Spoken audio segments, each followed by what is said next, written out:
Welcome back to Together We Can Help. My name is Akul Babari. I'm an incoming freshman at SMU studying finance.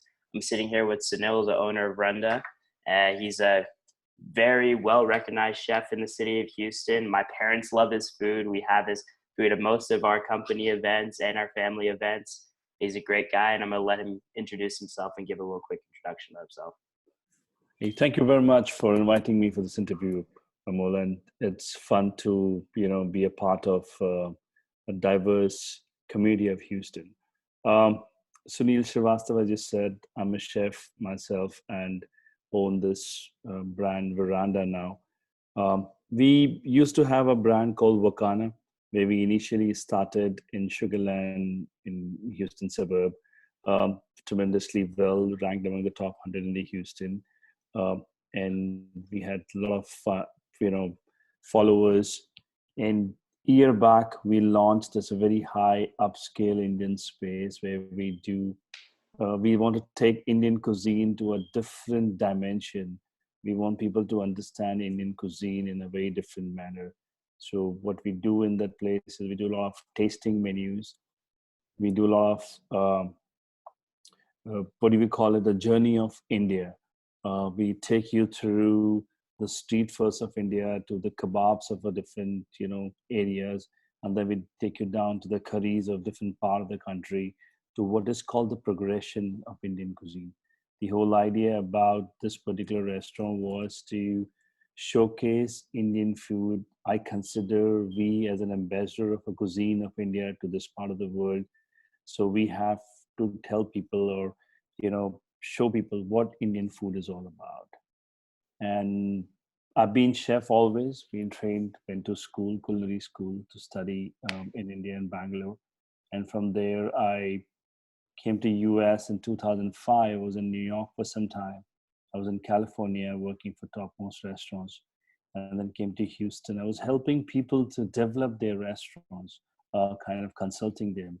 And then one day we decided, why not we do a small? So that's where the Wakana came into place. The word Wakana stands for harmony. And we chose that word because the whole Indian cuisine is harmony of spices, harmony of touches. Indian cuisine is not one part. People tend to tell me that, are you from North or you from South? It's a very difficult question when people ask me. And it's a cuisine which is so diverse. Every state has got, and with the states, they're different. And then every house has their own way of doing certain things. So we, as a whole, call ourselves as the forgotten cuisine of India. And we try to bring that forgotten cuisine in a very contemporary platter to the world. That's what we do. Okay. Well, it's very, very interesting. And I think a lot of people should go out and try and understand the beauty of it, because there's like a certain reason that there's 1.3 billion people living in India. There's so much different diversity in culture, as you were saying, from north to south. You can go door to door. I know my mom has a special way of making a curry. It might be different from my aunt's way of making a curry, but they all have such history and texture and culture behind it that it's fascinating. So I wanted to ask you, with this entire COVID-19 process, how has business affected your restaurant? I mean, it's a question where I'm like, if I talk just as a business of ours, if you call on a Friday evening or a Saturday evening or even on Thursday evening and say, hey, can I get a reservation for 4? We didn't have the reservation. Mm-hmm. In March, when we have a shutdown on 13th of, or 30, between 13th to 17th March, we have to shut down the whole operation. We were booked till May. Mm-hmm. We had no space on any weekends till May. So that's the way our business was.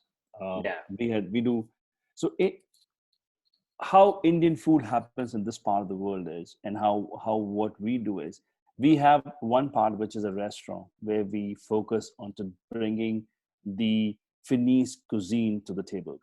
And the second part is we do a lot of outdoor caterings, and we are known for our outdoor caterings because we do it very differently. People don't come to us if they want to do a regular food. If you want to do a regular chicken tikka wakana, chicken tikka masala, or a saag paneer or a dal, there are a number of people who provide that. People come to us when we create that experience of a restaurant in their houses, right? Mhm. They to pay top dollars for that, and they're ready to experiment the cuisine in a different manner, right? You're doing a pav bhaji fondue at somebody's place. I mean, you're doing uh, shots of pani puri with six different kind of waters, right? You're doing a live tandoor section, and you. So these are the kind of things we do. So what has happened is that all of those things are shut down. Mhm. You can't have any, social gathering. You can't be there in the restaurant. So everything is kind of become, stop, kind of halt in this particular COVID-19. Um, people have, people want to go out, people want to enjoy food, but there's a scare in the people because this is not something, a disease which people know, "Oh, you got that disease." You don't even know whether somebody is carrying that or not. Yeah. So the whole scenario of fine dining restaurants or Finnish restaurant is kind of collapsing. It's sad, 11 Medicine, one of the topmost restaurant of the country. It was number one in the world, number three last year in the world in top 100 restaurant. They're saying they're not going to open up. They've converted them into a community kitchen. I'm like, what a sad thing. Yeah. This is sad. So this is what has happened to us also. And with our Veranda brand, we were in Upper Kirby and on a very high-end location, doing a very high-end food. We had to shut it down totally. We are doing two goes, which is hardly any people who really love us, support us. They come in, right? Your parents were there to pick up some food the other day. Yeah. So there are people who really want, and there are people who want us to do that way, to pack individually every food and give it to us because we want to experience that. But it's difficult. I mean, what was happening here is that you have a 7 course to 9 course of a tasting menu. You go to the table, you explain to the guest, a sauce has been poured, something has been smoked. You can't do all that because social distancing. So Yeah. COVID-19 has kind of not only impacted the business, but it also impacted the development of the cuisine which we are planning to do. It Mhm. has highly affected the style of service what we want to attach with our brand. Yeah. So that's where it is. Monetary wise, so I think it's a maybe doing 3% business to 4% business what we were doing before. So that's a Yeah. kind of a loss we are seeing here. We're still we're still trying to do things. We're still trying to be there because that's my hardcore business. I don't want to shut down and run away, but have to think about doing things differently, and that's what we're looking at. Yeah. There's a pretty interesting interview done by the president of Barstool Sports. He runs this sports news outlet, but also it's a very next gen version of sports. Like Mm-hmm. it's kind of like different from Fox and ESPN and stuff. And he was talking about how um, when they're asking people to shut down their businesses, they're not asking them to just shut down and stay at home. They're asking them to give up 20 years of hard work, blood, sweat, and tears just put into their business and just give it up. Like he was saying, he'd rather die than give up his business that he worked for. So I think that's pretty interesting. So you're talking about some percentages of average revenue. So you're saying you're pulling in 3% to 4% of what you're usually pulling in whenever you're Yes. normally able to um, open your business. So what are some techniques that you've thought of that maybe you haven't implemented yet, or you have, they're trying to bring in different forms of revenue to make up for that 97% of revenue that was lost? So the question here is, the world is not going to be the same for I don't know how long. Yeah. What it used to be a couple of months back. Like you walk into a restaurant with absolutely no fear, right? You rub into people's shoulder, sit on the bar, drink, chat. I mean, just imagine those little things will not happen, right? Yeah. We have one of the very expensive wines to serve, right? We were actually working on a reserve list of wines, right? I'm familiar myself to understand how well we can get better wines to incorporate. But those things are not going to happen. So, or it will happen, but it'll take some time. And how Yeah. long? Nobody knows. Nobody can predict that, right? So the question is how restaurants should do something different. So we are doing a lot of tours. We're trying to do a lot of tours. we have implemented servings kind of portions, right? Because people are scared to go out every day, because something which is good today might have a COVID virus tomorrow. So people are coming out once in a week, or once in 15 days to pick up food. So we have created a package of serving style. So we have a 2 serving, we have 4 serving, and we have 8 servings, right? So you love that food, you pick up that 4 servings, or 8 servings, and you go and pick it up in your freezer and keep it in your freezer. Whenever you want, you can take it out and you can consume it. That's one what we have done right now, which is kind of getting popular with the people.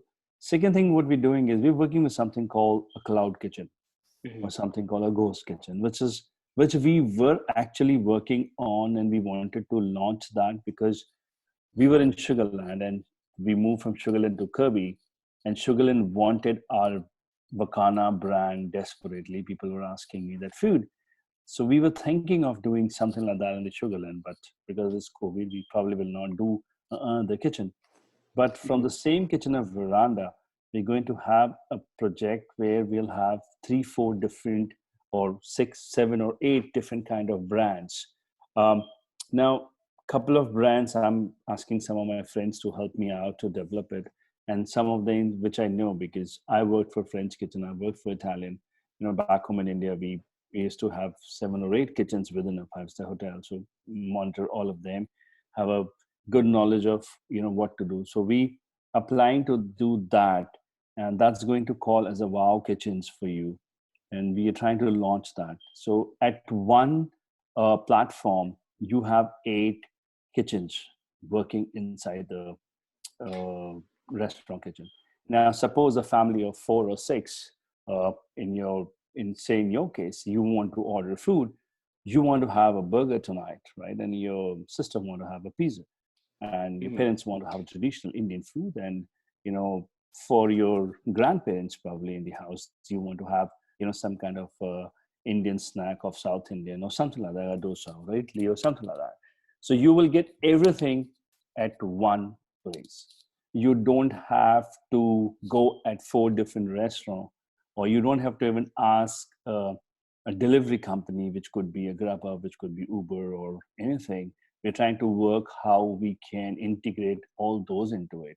So you just go onto our website of wowkitchensforyou.com, which is still not operational. We're very soon, and you go into a particular kitchen, you click item, put in your basket, you click the other one, put into the basket, everything, 3, 4 kitchens, everything together, and you pay online, and the delivery guy will come and deliver. And if you have to order from the 4 different kitchens, 4 different timings, 4 different places, but here all of that will get ready in that half an hour, 40 minutes window, whatever we give it to you, and everything will delivered to you in that. That is what we are looking at. And this is what is going to be the module of most of the restaurant will come in, probably because the real estate of a restaurant will be very high. So probably there'll be 2, 3 chef friends will go get together and put their brands together into one kitchen and do it. Um, or there's somebody who can, alone can do it, or somebody will create a kind of a kitchen and ask these small guys who probably cannot run their bigger restaurants, right? Or 4,000 square feet or 3,000 square feet restaurant, they will just run 300 or 400 square feet of kitchens inside that and work it, which is a concept of a cloud kitchen, which is very strongly coming in South Africa, India. In fact, in US also, there are companies in Chicago and New York who are doing it. And these companies were planning to come to Austin and Houston, but because of this COVID, they have not. But they will eventually come. So 2 questions. First question is to do with the cloud kitchen. So do you see people like Tilman Fertitta, who is a big restaurant owner in the city of Houston, Hmm. implementing these things in his Landry's kitchens, which is Landry's Seafood, Landry's Barbecue. He has all these Landry's restaurants. Do you see Hmm. him implementing the cloud kitchen structure? Why not? I mean, he has got 7, 8 brands, and putting all the 8 brands together into one place. Why not? I Yeah. mean, just imagine you have 6 brands, all the 6 brands under one place, right? And you have a delivery system. You have integrated with Uber Eats or Grubhub or DoorDash, right? And yourself, your own delivery system. You have a team, people ordering food to you, and you look into it. Okay, my delivery team can do it. So you're not paying that extra percentage to DoorDash and everything, and your people can go because you have a huge battalion of service staff standing in the front. They don't have enough business to do it. Restaurants Yeah. are not common. 25% or 50% occupancy is not going to fill any restaurant's dream. And in that 25% also, people are not coming out. People Yeah. have a scare in that key, can we, is it safe to be there? So yes, why not? I mean, it's for him, for people like him, it's much easier because he has a huge battalion and he can put them all together, and he has all the integrations can be worked out faster. People like us who are small have to think, because I'm taking a very calculative step, every time, which POS company I should talk to, which merchant service I need to talk to for the integration, right? Where in their cases it'd be faster, and and they have more people to work on deliveries. Yeah. So, second question is, have you thought of, uh, I know myself, I work out a lot, and my mom's always butted me in the head. She's like, "Oh, why are you buying all this stuff to cook your meals? Like Indian food, Ayurvedic methods are the best methods for your Mm-hmm, training." mm-hmm, mm-hmm. So, have you thought of creating like a meal prep service using your menu? Because you yourself are so creative, creating a meal prep service that shows like low calorie, high nutrient meals that are good for people who are in the fitness area trying to train. Because I know a lot of gym owners are trying to figure Mm. out how they can integrate meal prep services into their gym with their members in the gym. So what we are doing is, in that concept, we have two concepts. One is called spice it up, we spice it up, and the other concept of ours is booty shakes in our brand. Booty shakes have got two different kinds of a shake. One is a regular, fruit based shake, and the other one is a protein based shake. Hmm. So we are doing those. So that's and a very affordable prices, not very high prices. So you can order those shakes, which is a meal replacement, right? And Hmm. good for the bodybuilding. I'm like, as per workout, they say they need to have 30 grams or something of the protein, and we are working around some 40, minimum 30 grams of protein is required, something like that. In that, we are looking at around 40 to 42 grams of protein to get into those shakes and get you that. So we are doing that. And the Spice It Up program, the meal program, is we have a dehydrator in our restaurant. We use a lot to do a dehydration of our lemons and limes and stuff and all that. It's kind of more of molecular gastronomic feel to give to the cuisine.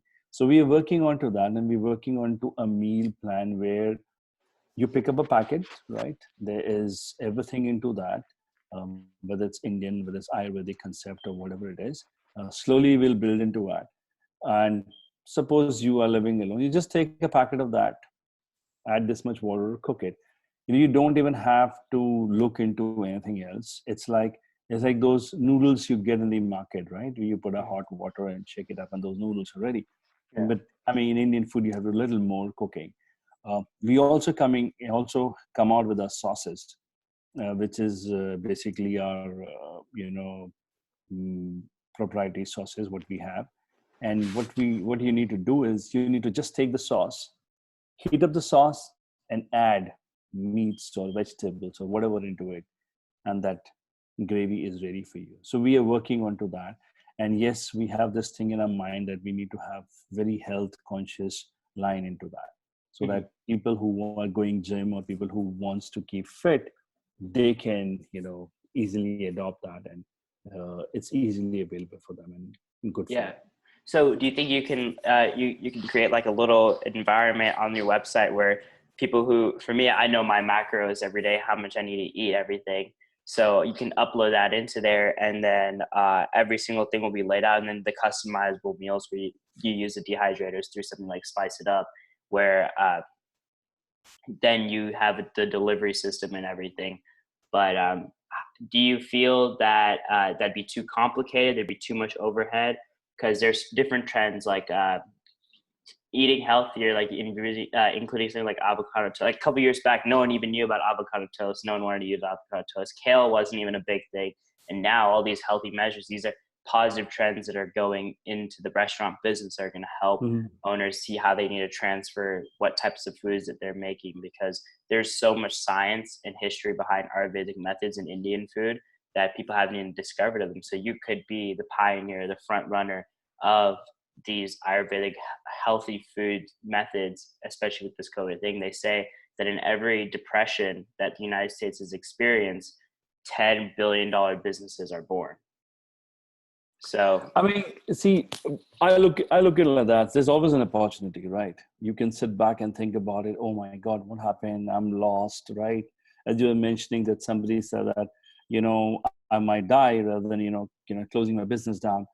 And we are not here thinking that, we need to shut it down, or we are not here thinking that we need to, close ourselves down. We're looking at different ways, you know. I mean, there's a lot of R&D which is required, right? And we are somehow doing it. And I mean, it's very little time. But Ayurvedic was always in my mind. We were always thinking about having Ayurvedic effects, and how Ayurvedic, things have affected and helped people. So we do couple of things here right now, and a lot of people who know, we have not put into websites and all, thereby we do mulanga powder, which is drumstick leaf powder. We do tulsi powder. We mhm, do dry lemon peels, right? Um, Orange peels. We do that. We make there's something called martankali, which is basically a kind of a berry, which is a kind of wild berry. We make Colombo with tamarind with that, which is good for ulcers in your mouth and stuff like that. So we are working on to those things. In fact, there's one brand of ours which is there on our cloud kitchen, which says Go Earth or Go Green, where we are working onto these kind of salad, which has got kale and avocados and beans and wholesome salad food where you can pick those salad bowls and enjoy your whole meal, which is healthier, as well as not getting too much of carb onto you and putting on weight and healthy. mhm, And yes, we are working onto Ayurvedic reflection of using gooseberries and turmeric and stuff like that. And it'll take a little time, but yes, that will be one of the things which, if not come onto the initial stage, but maybe in second phase of development of a cloud kitchen, that will be there. mhm. So I think it was today that Governor Greg Abbott was going to announce that restaurants can open up to 50% now.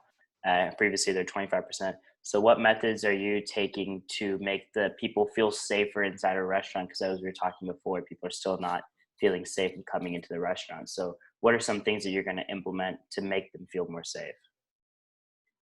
So we have two sections in our restaurant. One, we have a glass room where we do small events, which is about 24 people capacity, and the back room is around 50. So we have 70, and then the bar, and then the chef table. So we're around 80 people capacity we have. So what we have implemented at this particular moment also, we fill first one section of the restaurant, looking at the reservations. We put people into the glass room first, right? And once half an hour of the glass room is done, then we start taking people at the back. So what happens is technically people take 1.5 hours in a restaurant to finish a meal. So after half an hour, if you take the second reservation in the second part of the restaurant, the first part is going off in another, say a 7 o'clock seating started in the first half. Um, by 8:30, they're done. But the second part of seating is only started after 7:30 and 7:45, so they're still eating. So the whole place can be sanitized before we take anybody else. Mhm, So we have a dedicated person who sanitizes the whole place. We have put a tags onto the table which says that this table is being sanitized for your use. And then we have a red tag on a certain table which says we have sanitized but kept it for a social distancing so that people cannot sit on that. mhm, So if you put 50%, we have 80 cover restaurant, we can take 40 people, right? And believe me, it's not happening in a restaurant because it's a fine dining. So people are still not of that capacity, like that I should have 40 people at any given time sitting in the restaurant. That is not happening. But Yeah. anyway, we have to be prepared for that. So if any guest uses a restroom, right, then that dedicated person goes and sanitize the whole restroom till the next person go to use it. If the next person want to use it, we tell them we have to wait, let it get sanitized fully, because we don't know what he has touched, where he has gone, which part of the restaurant, right? So we do that. And once the guests leave the restaurant, then again the whole door knobs and everything gets sanitized. We got alcohol based disinfectants to sanitize the whole place. We're not using bleach based because bleach can be allergic or something to the people. So we're doing that. And beside that, uh, every staff is wearing masks. Every staff is wearing gloves. Every kitchen staff is wearing mask and gloves.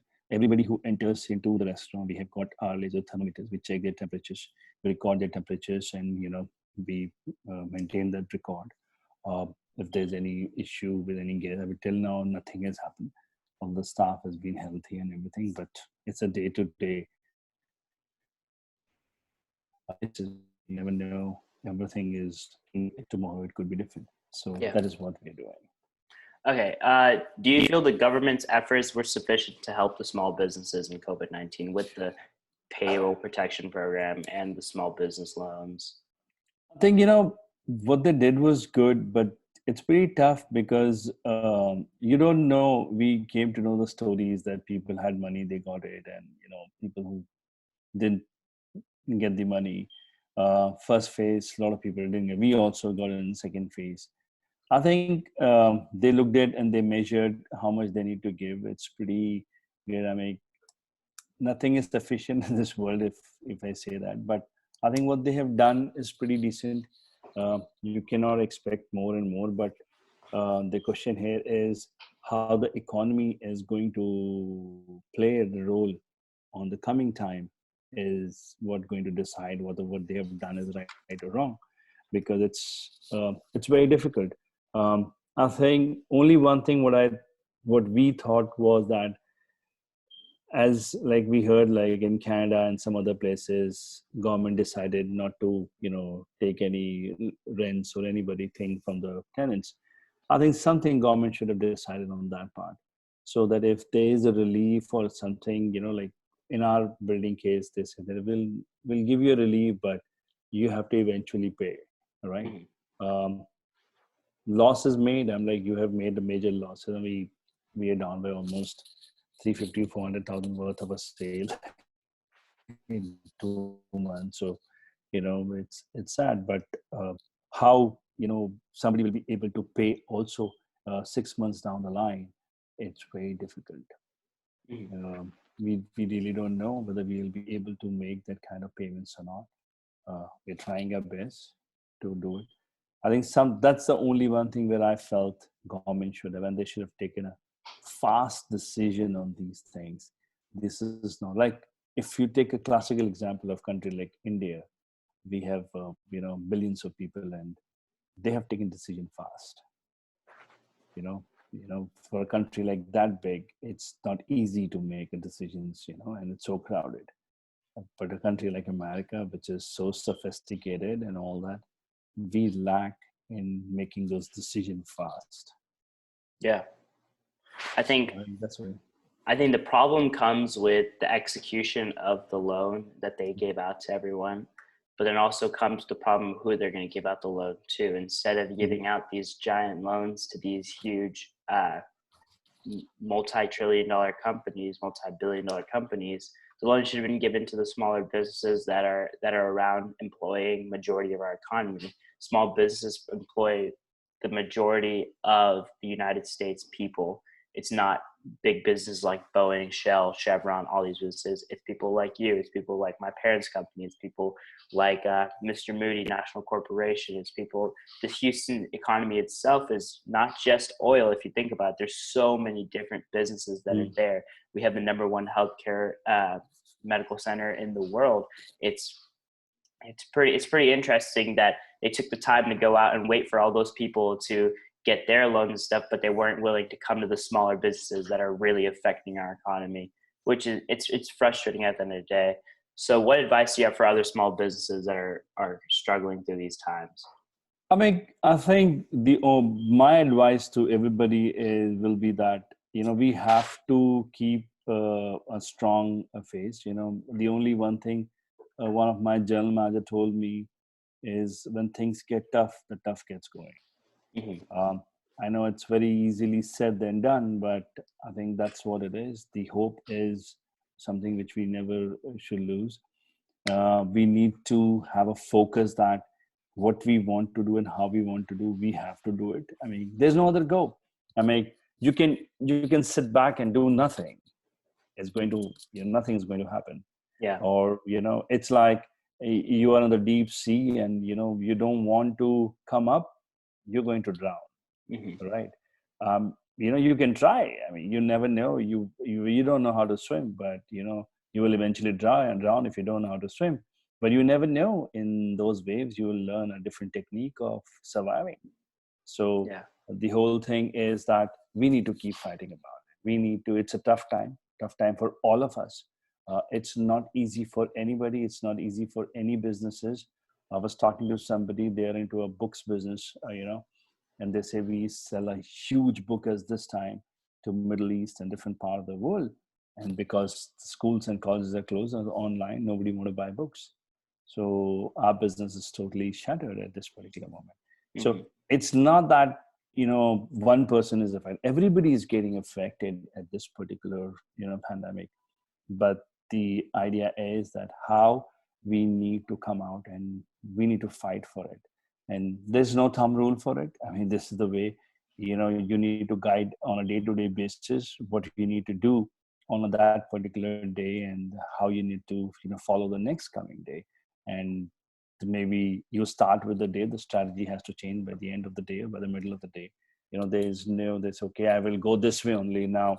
It's not going to happen. You have to keep all your antennas open to look around and see what people are doing, get the ideas from different part of the world. Keep eyes open that what people are doing, how people are trying to survive, and how people are doing something different to get into this particular market and get to people. I mean, in the food industry, I think the whole idea is that people still need food, people will come back, but when is a big question mark. Until then, you need to be doing something or the other to reach them. Yeah. It could be advertising on social medias or talking on social medias, making promos and videos, and you know uh, people like you getting the word out to the masses through your interviews and stuff like that. So I mean, it's a huge initiative you have taken of doing this, which is great, which will help a lot of small businesses to understand what's happening around. Hmm. Thank you so much for your time, and I hope to see you in the future. Thank you.